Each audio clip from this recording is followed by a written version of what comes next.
Après son jubilé de platine, Elisabeth II est sous pression comme la Barbade il y a quelques mois. La Jamaïque devrait quitter le Commonwealth et la visite de Kate Middleton et du prince William n'aura pas fait changer d'avis les politiques jamaïcains. La puissance d'Elisabeth II aux Caraïbes va peut-être diminuer considérablement. Et la reine s'apprête à essuyer un revers cuisant qui risque de l'attrister particulièrement, le départ de l'un des pays de Commonwealth. Depuis son couronnement, quand elle avait 21 ans, Sa Majesté est particulièrement attachée à cette organisation internationale qui regroupe 54 pays. Parmi eux, 15 la reconnaissent comme chef d'État et la Jamaïque devrait quitter ce groupe. Si est en effet ce qu'a laissé entendre Marlene Malaou Forte QC qui dirige le ministère des Affaires juridiques et constitutionnelles du pays. Au Parlement de Kingston, elle a affirmé que le processus serait achevé avant les prochaines élections en 2025. Cette séparation comprendra plusieurs étapes, dont un vote à la Chambre et Sénat du Parlement jamaïcain et un référendum populaire.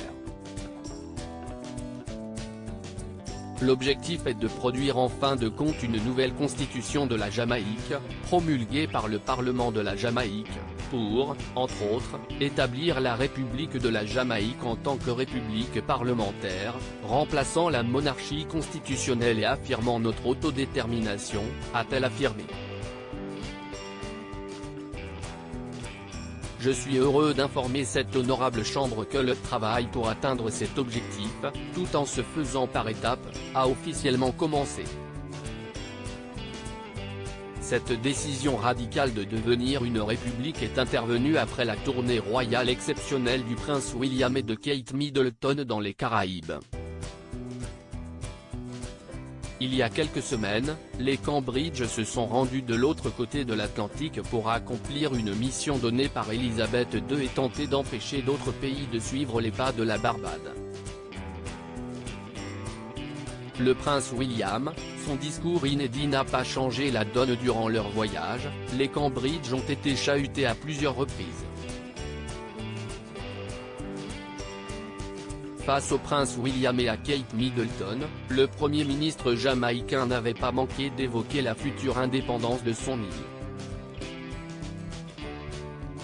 Il y a des problèmes ici qui, comme vous le savez, ne sont pas résolus, mais votre présence nous donne l'occasion de placer ces problèmes dans leur contexte, d'être au premier plan et d'être traités du mieux que nous pouvons, a-t-il expliqué au Cambridge lors de leur rencontre. Et le futur roi d'Angleterre avait alors fait un discours très attendu et inédit. Je suis tout à fait d'accord avec mon père, le prince de Galles, qui a déclaré à la Barbade l'année dernière que l'effroyable atrocité de l'esclavage entache à jamais notre histoire, a commencé le prince William.